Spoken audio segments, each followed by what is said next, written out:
Assalamualaikum warahmatullahi wabarakatuh.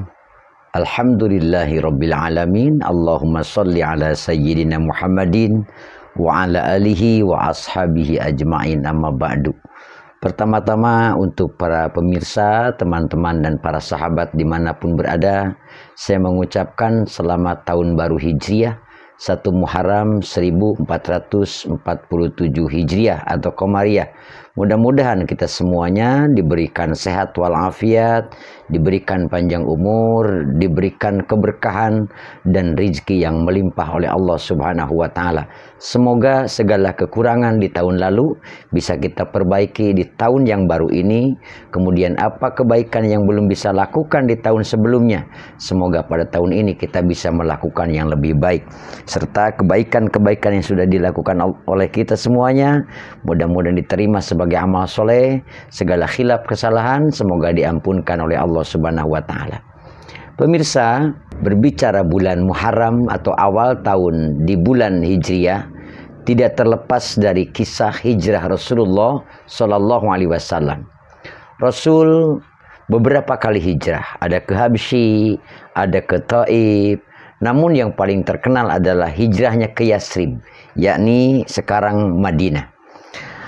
Ada kisah menarik di dalam hijrah Rasulullah Shallallahu Alaihi Wasallam. Di antaranya kita mengenal bahwa unta Rasulullah Shallallahu Alaihi Wasallam itu berhenti di depan suatu rumah.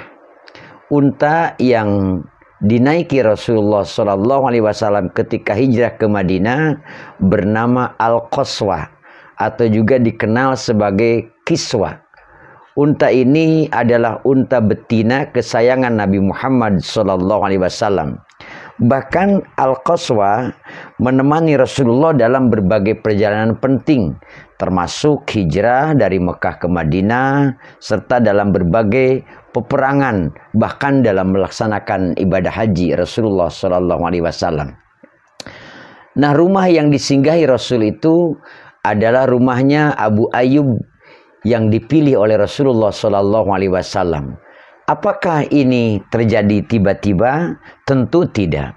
Ada kisah yang menarik diceritakan dalam kitab Sirah Nabawiyah bahwa suatu ketika zaman dahulu Nabi Sulaiman alaihissalam dan salah seorang sahabat beliau yang bernama Tuan Tubah Harori pergi mengunjungi kota Yathrib. Yathrib itu sekarang Madinah. Sesampainya di Yathrib, Nabi Sulaiman memberikan tahu kepada sahabatnya, yaitu kepada Tuan Tubah Harori, bahwa di tempat ini Nabi Muhammad SAW akan datang. Nabi Sulaiman alaihissalam menceritakan kepada Tuan Tubah bahwa Nabi Muhammad SAW adalah Nabi terakhir. Disebutnya Nabi akhir zaman, yang derajatnya lebih tinggi daripada nabi-nabi yang lain, termasuk Nabi Sulaiman alaihissalam. Kata Nabi Sulaiman, apabila beliau Nabi Muhammad SAW ada di sini, maka aku akan membantu beliau mengikatkan tali sepatunya. Itu yang dikatakan oleh Nabi Sulaiman alaihissalam. Nabi ini apakah derajatnya akan lebih tinggi daripada Anda? Kata Tuan Tubah Harori. Lalu Nabi Sulaiman menjawab, ya, derajatnya lebih tinggi daripada aku, bahkan dari seluruh Nabi. Lalu Tuan Tubah Harori memohon kepada Nabi Sulaiman untuk tetap tinggal di Yathrib sambil menunggu kedatangan Nabi Muhammad SAW. Mungkin ia duga bahwa Nabi akan datang tahun itu atau pada zamannya. Lalu Nabi Sulaiman alaihissalam menjawab, ya, engkau boleh menunggu di sini jika kamu menginginkannya, kepada Tuan Tubah Harori. Tuan Tubah mulai membangun rumah-rumah di tempat itu dan meminta kepada penduduk di sekitar gua, di sekitar bukit dan gunung-gunung untuk datang dan tinggal di tempat yang Tuan Tubah bangun. Akhirnya banyak orang berbondong-bondong datang untuk tinggal di Yathrib. Orang-orang itu terkagum-kagum melihat rumah-rumah di sana terlihat sangat rapi, rumah-rumahnya sangat cantik, semuanya berlantai satu. Namun ada satu bangunan rumah yang berlantai dua. Nah, jadi yang lainnya satu lantai, ini tiba-tiba ada satu rumah yang dibangun oleh Tuan Tuba Harori dengan dua lantai.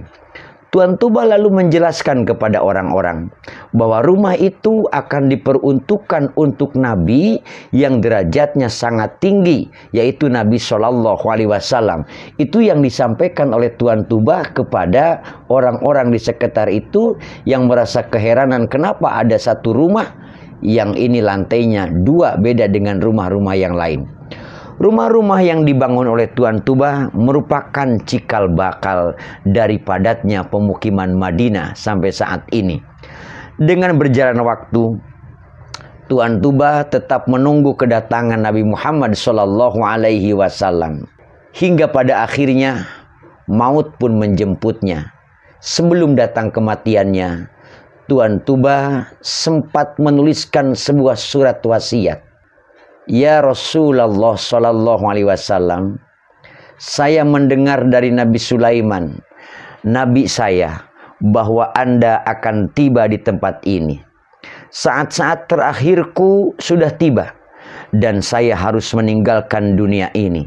Saya sudah membangun rumah ini untuk Anda. Jadi mohon diterima rumah ini. Itu isi surat wasiat yang dituliskan oleh Tuan Tuba Harori. Tuan Tuba lalu menyerahkan surat tersebut kepada anaknya dengan permintaan diberikan kepada Nabi Muhammad SAW ketika beliau datang. Waktu terus berjalan dan surat tersebut secara turun-temurun diserahkan untuk akhirnya diberikan kepada baginda Nabi Muhammad SAW. Hingga tibalah pada masa Rasulullah SAW. Ternyata salah satu keturunan dari Tuan Tuba Harori adalah sahabat Ayyub Al-Ansori radhiyallahu anhu. Beliau adalah salah satu sahabat yang tinggal di Madinah, daerah yang dibangun oleh Tuan Tuba Harori. Saat Rasulullah SAW tiba di Madinah, beliau disambut oleh penduduk dan meminta Rasulullah SAW untuk tinggal di rumah-rumah mereka. Namun Rasulullah SAW berkata, aku akan tinggal di mana untaku ini berhenti dan untuk istirahat.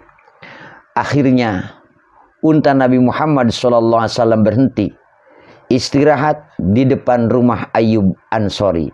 Lalu Nabi SAW berkata kepada sahabat Ayyub, dapatkah kamu berikan kepadaku amanatku?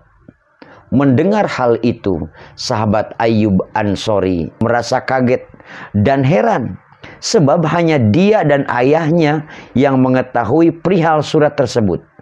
Setelah itu Nabi berkata, sesungguhnya aku melihat kakek buyutmu ketika dia menulis surat wasiat ini. Kisah ini diceritakan oleh Maulana Syekh Muhammad Nazim Al-Haqqani. Artinya, rumah yang disinggahi Rasulullah SAW bukan datang tiba-tiba, namun disiapkan oleh nenek moyangnya, sahabat Ayyub Al-Ansori. Ini adalah sebuah gambaran bahwa doa nenek moyang yang baik, walaupun dia tidak mengalaminya, atas doanya itu bisa ditemukan pada anak cucunya di kemudian hari. Oleh karena itu jangan bosan-bosan kita berdoa untuk diri kita, untuk anak kita, untuk keturunan kita. Sebagaimana yang sering kita bacakan, Rabbana hablana min azwajina wa dzurriyyatina qurrata a'yun waj'alna lil muttaqina imama. Atau doa-doa yang lain yang kita bisa membacakannya. Doakan putra kita, cucu kita, buyut kita, dan keturunan kita untuk menjadi orang-orang yang soleh dan solehat, orang-orang yang tinggi derajatnya. Walaupun belum terwujud pengabulan doa itu di zaman kita, di putra kita, di putu kita, tapi suatu saat pengabulan Allah itu akan datang juga, sebagaimana yang terjadi kepada Tuan Harori, sehingga rumah yang ia buatkan, yang ia wasiatkan, ternyata sampai kepada Rasulullah SAW. Ini adalah merupakan cita-cita beliau yang sangat mulia. Tidak datang pada masanya, tidak datang pada putranya, tidak datang pada cucunya, karena jauh sekali dari Nabi Sulaiman kepada Muhammad SAW.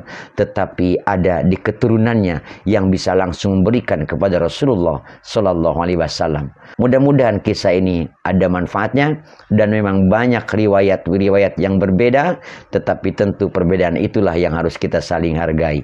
Terima kasih. Wassalamualaikum warahmatullahi wabarakatuh.